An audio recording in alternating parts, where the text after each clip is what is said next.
गुरु प्यारी गुरु सवारी साध संगत जीओ, आओ पहला फतेह की सांझ पाईए।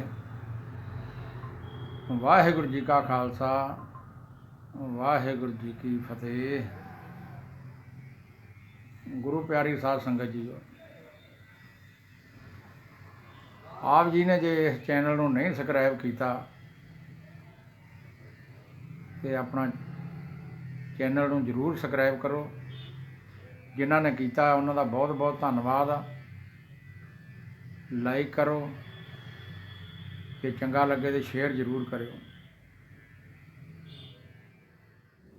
गुरु प्यारे गुरु सवारे संगी जनों,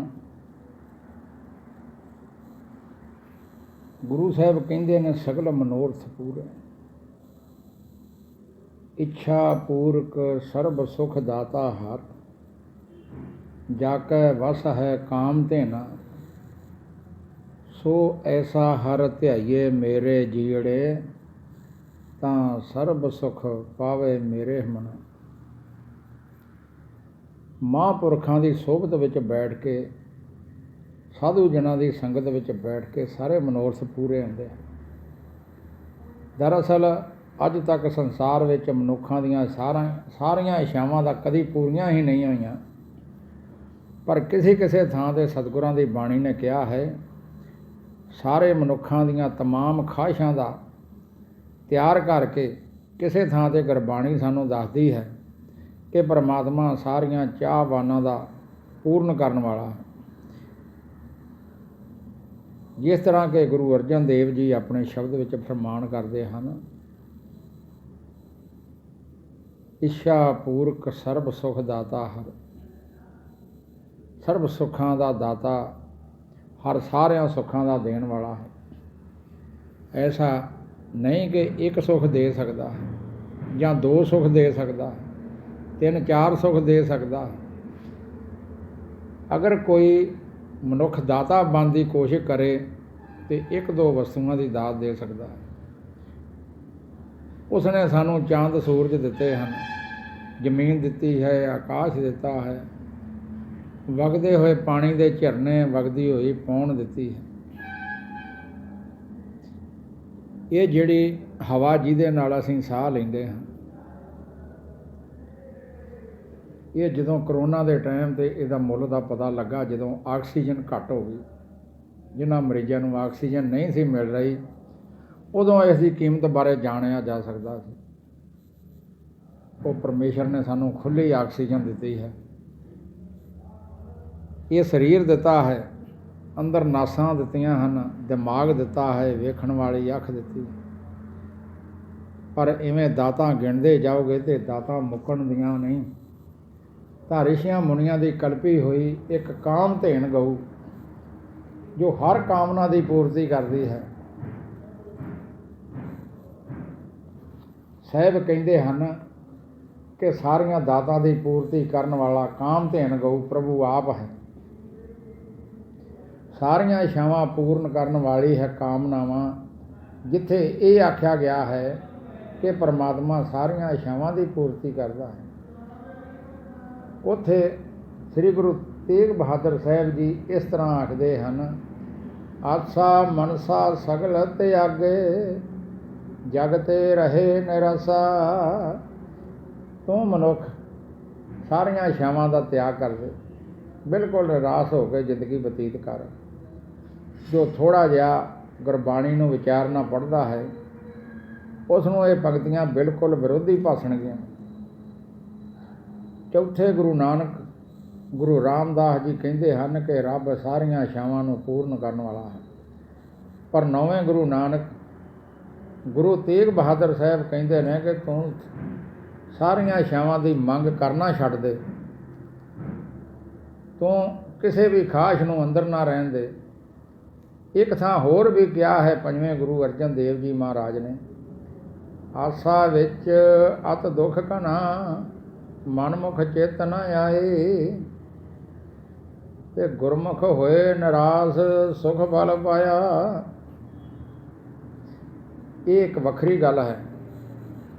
ते एक थां गल होर ऐसी है कि रब सारियां इच्छावां दे पूर्ण करन वाला है।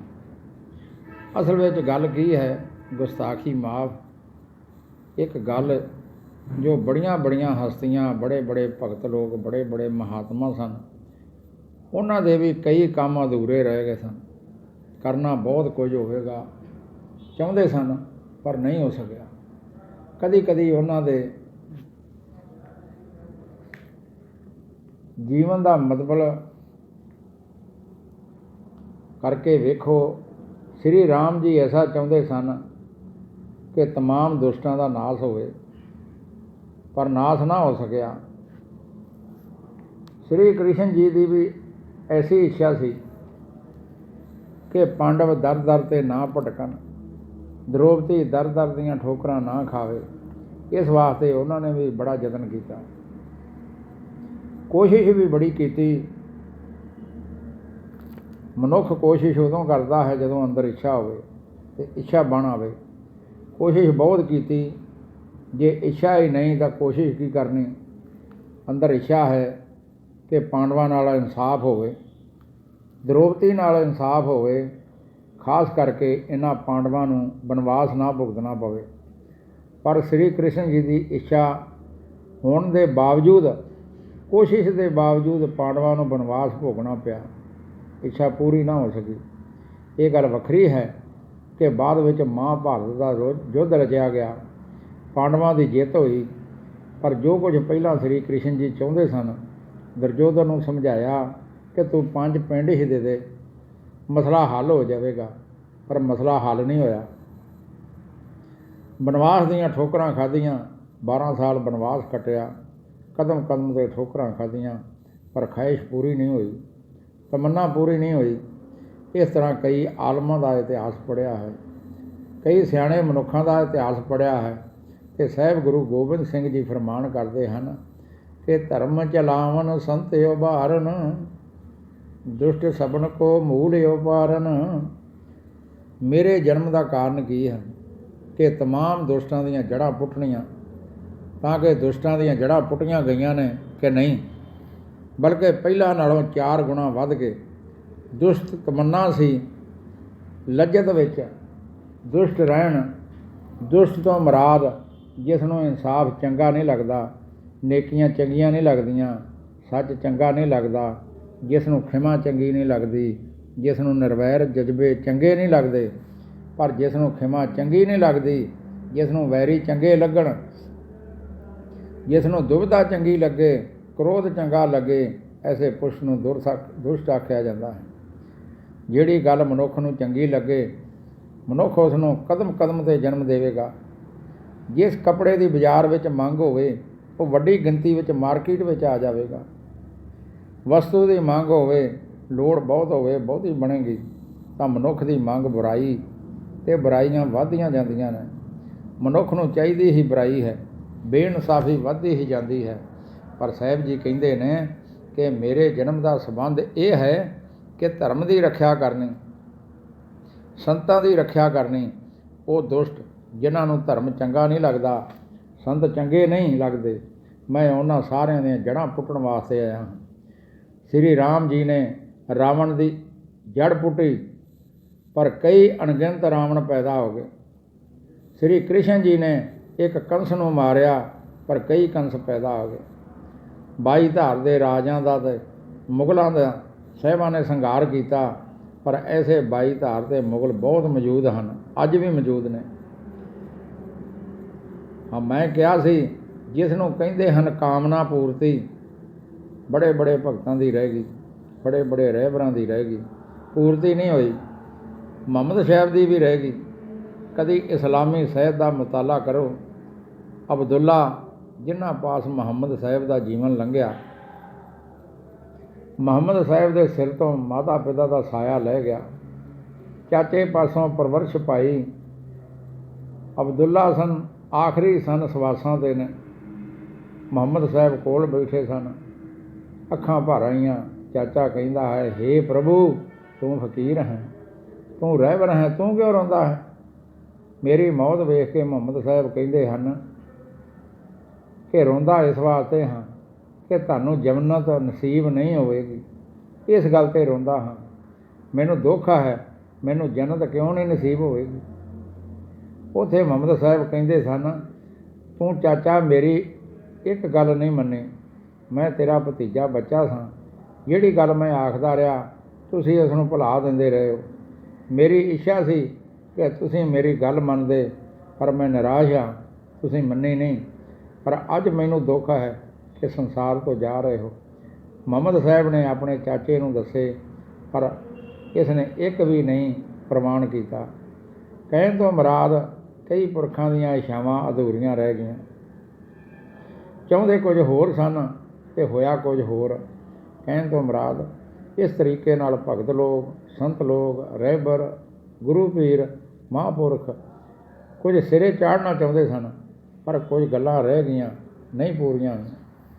ਕਬੀਰ ਜੀ ਤੋਂ ਸਪਸ਼ਟ ਕਹਿੰਦੇ ਹਨ ਆਪਣੀ ਬਾਣੀ ਦੇ ਅੰਦਰ, ਜੋ ਮੈਂ ਚਿਤਵੋਂ ਸੋ ਨਾ ਕਰੇ, ਕਿਆ ਮੇਰੇ ਚਿਤਵੇ ਹੋਏ। ਚਿਤਵਣੀਆਂ ਦਾ ਮੈਂ ਬਹੁਤ ਕਰਦਾ ਹਾਂ। ਜੋ ਕੁਝ ਵੀ ਮੈਂ ਚਿਤਵਦਾ ਹਾਂ ਕਿ ਐਸਾ ਹੋਣਾ ਚਾਹੀਦਾ ਹੈ, ਜੋ ਮੇਰੇ ਅੰਦਰ ਖਾਹਿਸ਼ ਪੈਦਾ ਹੁੰਦੀ ਹੈ ਉਹ ਰੱਬ ਪੂਰੀ ਨਹੀਂ ਕਰਦਾ। ਮੇਰੀ ਚਿਤਵਣੀ ਪੂਰੀ ਨਹੀਂ ਕਰਦਾ। ਮੇਰੀ ਚਿਤਵਣੀ, ਮੇਰਾ ਸੋਚਣਾ ਸਿਰੇ ਨਹੀਂ ਚੜ੍ਹਦਾ।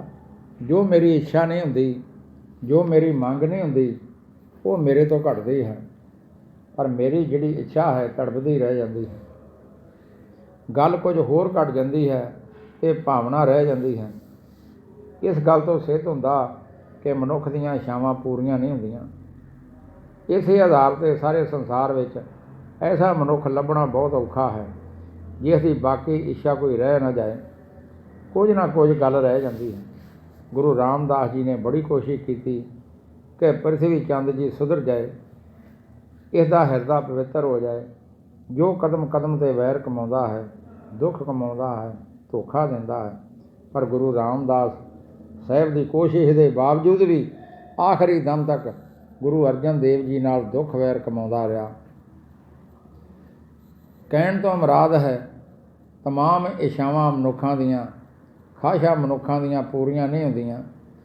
ਪਰ ਇਹ ਗੱਲ ਜੋ ਸਤਿਗੁਰਾਂ ਬਾਣੀ ਵਿੱਚ ਦੱਸੀ ਹੈ ਕਿ ਇੱਛਾ ਪੂਰਕ ਸਰਬ ਸੁਖ ਦਾਤਾ ਹਰ, ਉਹ ਪਰਮਾਤਮਾ ਹੈ ਜੋ ਸਾਰੀਆਂ ਇੱਛਾਵਾਂ ਦਾ ਦਾਤਾ, ਸਭ ਇੱਛਾਵਾਂ ਪੂਰਨ ਕਰਨ ਵਾਲਾ ਹੈ। ਗੱਲ ਇਹ ਹੈ ਕਿ ਜਿਹੜਾ ਰੱਬ ਨਾਲ ਜੁੜ ਗਿਆ, ਰੱਬ ਦਾ ਸਿਮਰਨ ਕਰਨ ਦਾ ਅਤੇ ਇੱਛਾ ਉਹ ਵੀ ਕਰਦਾ ਹੈ। ਜੇ ਇੱਛਾ ਪੂਰੀ ਹੋ ਗਈ ਤਾਂ ਕਹਿੰਦਾ ਹੈ ਕਿ ਮੇਰੀ ਇੱਛਾ ਨਾਲ ਰੱਬ ਨੇ ਆਪਣੀ ਇੱਛਾ ਜੋੜ ਲਈ ਹੈ। ਜੋ ਮੇਰੀ ਮੰਗ ਉਹ ਰੱਬ ਦੀ ਮੰਗ ਹੈ, ਜੋ ਮੇਰੀ ਮੰਗ ਉਹੀ ਰੱਬ ਦੀ ਇੱਛਾ ਹੈ।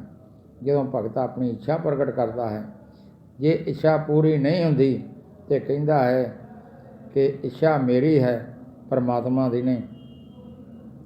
ਇੱਥੇ ਭਗਤ ਨੇ ਕਹਿ ਦਿੱਤਾ, ਪ੍ਰਭੂ ਜੇ ਮੰਗ ਤੇਰੀ ਨਹੀਂ, ਜੇ ਮੇਰੀ ਹੀ ਤਾਂ ਮੈਂ ਨਹੀਂ ਮੰਗਦਾ। ਜੇ ਇੱਛਾ ਤੇਰੀ ਨਹੀਂ ਤਾਂ ਮੈਂ ਤੇਰੀ ਇੱਛਾ ਦੇ ਅੱਗੇ ਸਜਦਾ ਕਰਦਾ ਹਾਂ। ਮੈਂ ਆਪਣੀ ਇੱਛਾ ਨੂੰ ਪਛਾਣ ਕਰ ਦਿੰਦਾ ਹਾਂ, ਇੱਕ ਪਾਸੇ ਕਰ ਦਿੰਦਾ ਹਾਂ। ਜੋ ਰੱਬ ਦੀ ਇੱਛਾ ਨੂੰ ਉਸ ਨੂੰ ਤਸਲੀਮ ਕਰ ਲੈਂਦਾ ਹੈ, ਜੋ ਰੱਬ ਦੀ ਨਹੀਂ ਉਸ ਨੂੰ ਹਿਰਦੇ ਵਿੱਚੋਂ ਬਾਹਰ ਕੱਢ ਦਿੰਦਾ ਹੈ। ਅਤੇ ਆਪਣੀ ਮੰਗ ਕਿਹੜੀ ਹੈ ਜੋ ਸਿਰੇ ਚੜ੍ਹ ਜਾਏ। ਭਗਤ ਨਾਮ ਜਪਦਾ ਹੈ, ਉਸ ਨੂੰ ਇਸ ਗੱਲ ਦੀ ਸੋਝੀ ਮਿਲ ਜਾਂਦੀ ਹੈ ਕਿ ਕੰਮ ਸਿਰੇ ਚੜ੍ਹ ਜਾਏ ਤਾਂ ਵੀ ਵਾਹ ਵਾਹ, ਪਰ ਸੰਸਾਰੀ ਜਿਹੜਾ ਕਹਿੰਦਾ ਹੈ ਕਿ ਕੰਮ ਸਿਰੇ ਚੜ੍ਹਨਾ ਚਾਹੀਦਾ ਹੈ, ਨਾ ਚੜ੍ਹੇ ਤਾਂ ਮੈਂ ਆਤਮ ਹੱਤਿਆ ਕਰ ਲਵਾਂਗਾ, ਖੁਦਕੁਸ਼ੀ ਕਰ ਲਵਾਂਗਾ। ਇੱਕ ਗੱਲ ਨੋਟ ਕਰ ਲੈਣੀ ਕਿ ਸਾਰੀਆਂ ਇੱਛਾਵਾਂ ਕਦੇ ਪੂਰੀਆਂ ਨਹੀਂ ਹੁੰਦੀਆਂ ਅਤੇ ਮਨ ਵਿੱਚ ਇਹ ਮੁਗਾਲਤਾ ਬਣਿਆ ਰਹਿੰਦਾ ਹੈ ਕਿ ਸਾਰੀਆਂ ਖਾਹਿਸ਼ਾਂ ਪੂਰੀਆਂ ਹੋਣ, ਬਹੁਤ ਵੱਡੀ ਭੁੱਲ ਹੈ। ਰੱਬ ਦੇ ਸਿਮਰਨ ਨਾਲ ਇੱਕ ਬਹੁਤ ਵੱਡੀ ਤਾਕਤ ਮਿਲਦੀ। ਜੋ ਰੱਬ ਦੀ ਇੱਛਾ ਹੈ, ਜੋ ਪ੍ਰਭੂ ਦਾ ਭਾਣਾ ਹੈ, ਉਸ ਨਾਲ ਸਹਿਮਤ ਹੋ ਜਾਣ ਨਾਲ ਪਰਮਾਤਮਾ ਦੀ ਮੰਗ ਨਾਲ ਸਹਿਮਤੀ ਹੋ ਜਾਂਦੀ ਹੈ। ਪਰ ਅਸੀਂ ਮਰਦੇ ਦਮ ਤੱਕ ਮੌਤ ਨੂੰ ਨਹੀਂ ਮੰਨਦੇ, ਪਰ ਮੌਤ ਆਉਂਦੀ ਹੈ ਅਤੇ ਭਗਤ ਕਬੂਲ ਕਰ ਲੈਂਦਾ ਹੈ। ਪਰ ਭਗਤ ਕਹਿੰਦਾ ਹੈ, ਪ੍ਰਭੂ ਜਿੱਥੇ ਤੇਰਾ ਦਿੱਤਾ ਹੋਇਆ ਜੀਵਨ ਕਬੂਲਿਆ, ਉੱਥੇ ਮੈਂ ਤੇਰੀ ਦਿੱਤੀ ਹੋਈ ਮੌਤ ਵੀ ਕਬੂਲਦਾ ਹਾਂ। ਜੀਵਨ ਵਿੱਚ ਆਨੰਦ ਬਣ ਗਿਆ। ਸਗਲ ਮਨੋਰਥ ਪੂਰਨ ਦਾ ਮਤਲਬ ਇਤਨਾ ਹੀ ਹੈ ਕਿ ਜਿਹੜੀ ਗੱਲ ਸਿਰੇ ਚੜ੍ਹ ਜਾਏਗੀ ਠੀਕ ਹੈ, ਸ਼ੁਕਰ ਹੈ, ਜਿਹੜੀ ਗੱਲ ਸਿਰੇ ਨਾ ਚੜੇ, ਭਗਤ ਕਹਿ ਦਿੰਦਾ ਹੈ ਕਿ ਇਹ ਗੱਲ ਕੋਈ ਚੰਗੀ ਹੋਵੇਗੀ ਕਿ ਸਿਰੇ ਨਹੀਂ ਚੜੀ, ਉਹਦਾ ਸਿਰੇ ਚੜ੍ਹਨਾ ਮੇਰੇ ਵਾਸਤੇ ਲਾਭਦਾਇਕ ਨਹੀਂ ਹੋਵੇਗਾ, ਦੁੱਖ ਦੇਣ ਵਾਲੀ ਹੋਵੇਗੀ। ਭਾਣੇ ਅੰਦਰ ਜੁੜ ਜਾਂਦਾ ਹੈ ਅਤੇ ਪ੍ਰਸੰਨਤਾ ਬਣੀ ਰਹਿੰਦੀ ਹੈ। ਸੋ ਸਾਨੂੰ ਹਮੇਸ਼ਾ ਪ੍ਰਭੂ ਦੀ ਮੰਗ ਦੇ ਨਾਲ ਹੀ ਜੁੜਨਾ ਚਾਹੀਦਾ ਹੈ ਅਤੇ ਪ੍ਰਭ ਦੀ ਆਗਿਆ ਨੂੰ ਸਿਰੇ ਮੰਨਣਾ ਚਾਹੀਦਾ ਹੈ। ਸੋ ਇੰਨੀਆਂ ਕੁ ਬੇਨਤੀਆਂ ਪ੍ਰਵਾਨ ਕਰਨੀਆਂ। ਭੁੱਲ ਚੁੱਕ ਦੀ ਮਾਫੀ। ਵਾਹਿਗੁਰੂ ਜੀ ਕਾ ਖਾਲਸਾ, ਵਾਹਿਗੁਰੂ ਜੀ ਕੀ ਫਤਿਹ।